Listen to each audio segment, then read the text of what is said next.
injured and be alone and have this problem with my leg in a country that I didn't know.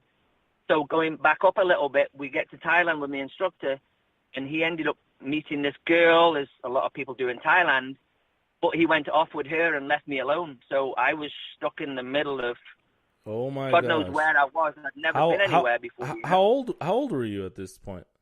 I was 20. Okay. 20, Now, yeah, 20, 21. yeah, so I mean And that's a scary age to be in a country far, far away where you don't know nothing. There's no cell phones at the time, right? no, Or, I mean, there's at no the time, there's not really any internet or nothing, right?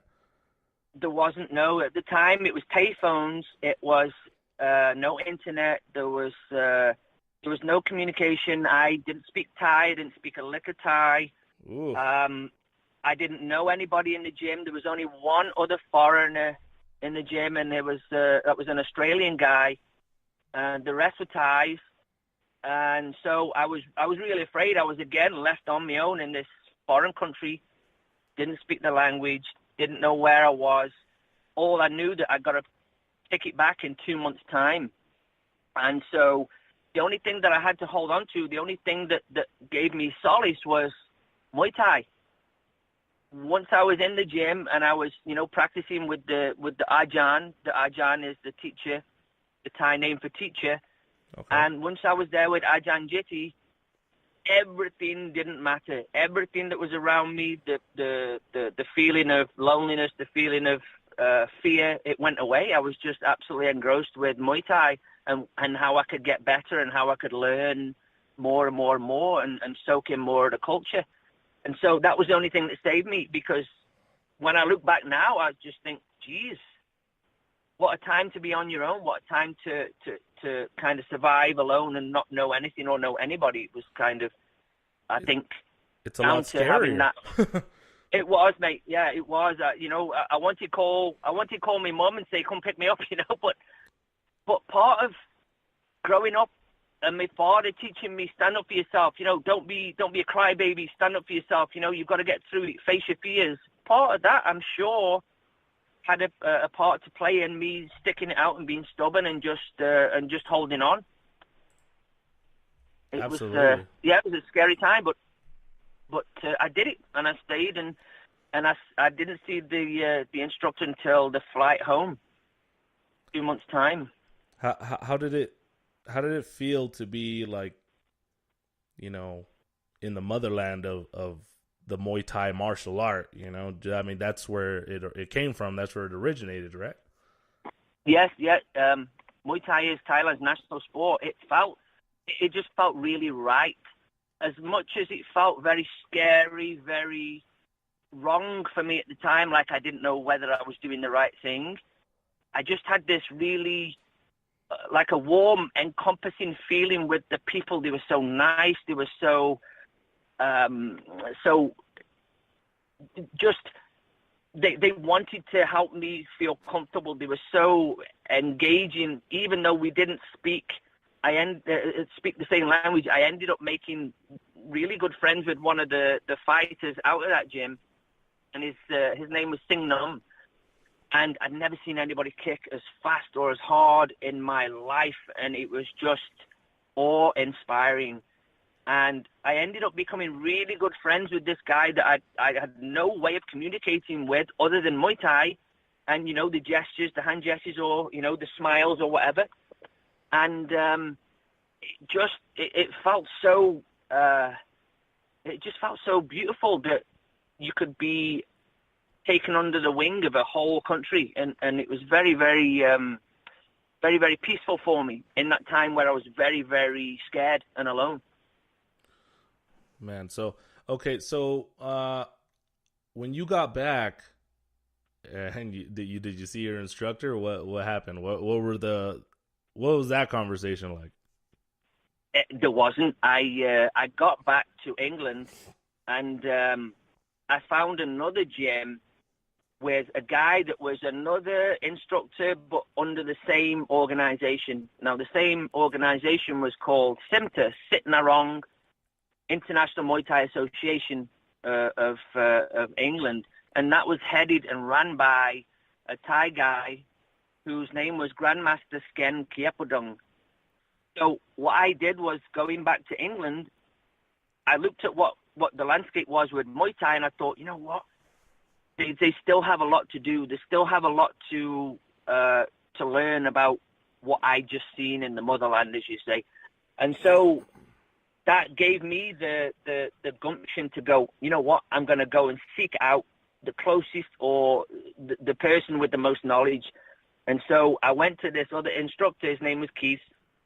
And I never spoke to John for a good many years. I never spoke to him. I was really upset with him, you know.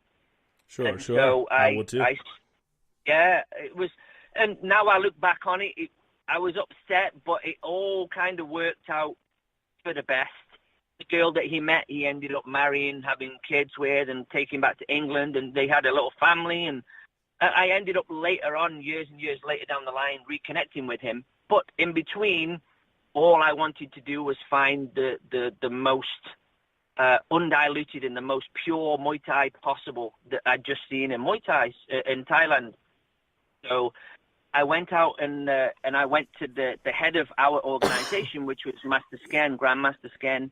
And so I went up and I used to drive an hour and a half, 2 hours up to Manchester and Stockport and go and get instruction from him. And he was amazing. He was just not only an instructor, but he was like what you would know as now a life coach. And looking back on it, the hindsight that I have, he was very, very firm in his teaching. He wanted everything to look beautiful and perfect and balanced. And so that's what I saw all my instruction that's now from then kept me with this kind of style that is synonymous to Thailand and the Thai style. I didn't change it, or I haven't diluted it any way, in a shape or form. I stay true to Thailand and how they teach and how they perform. That's great, man. Tell me, how did you end up in the States, and when did you come to the States, and now you're training here, so how'd you end up here? I ended up here. I have another career. Muay Thai was a kind of love of mine, but it was not the only thing that I had. I'm actually a Ferrari technician.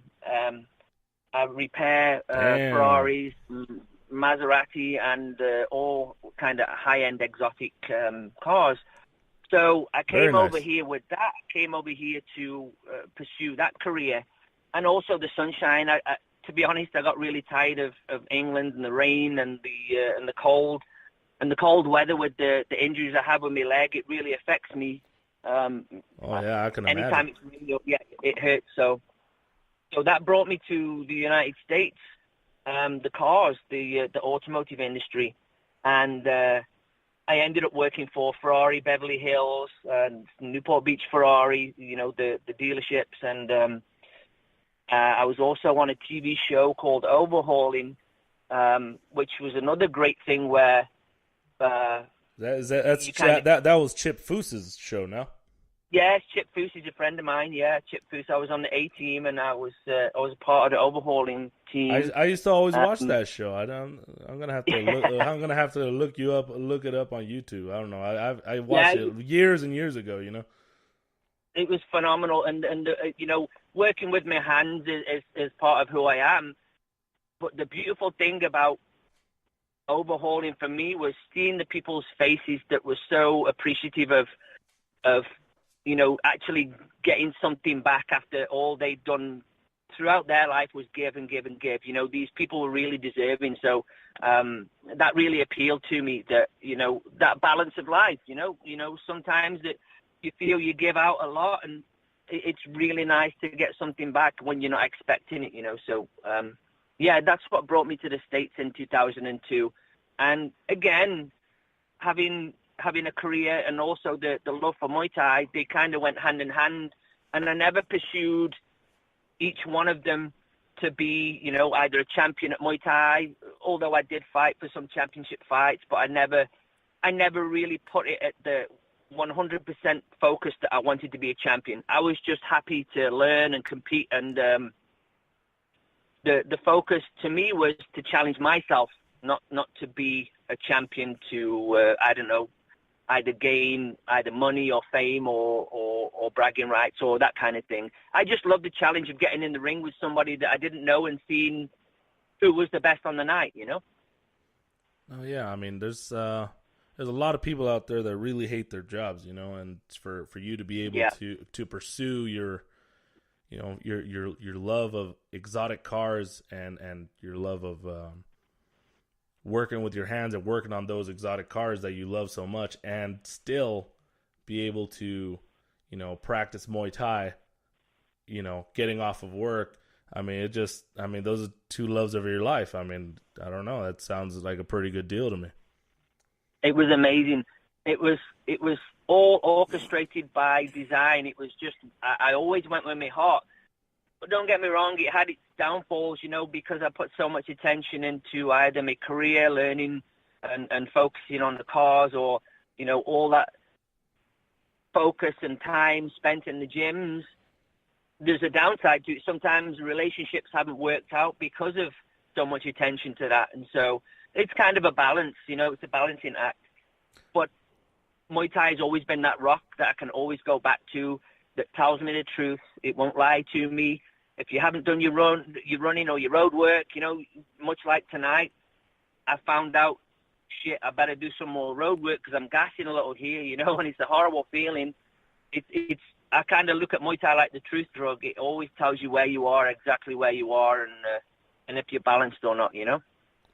Absolutely. I mean, it was a pretty long weekend at Superfly too, as I so introduced where I met you at.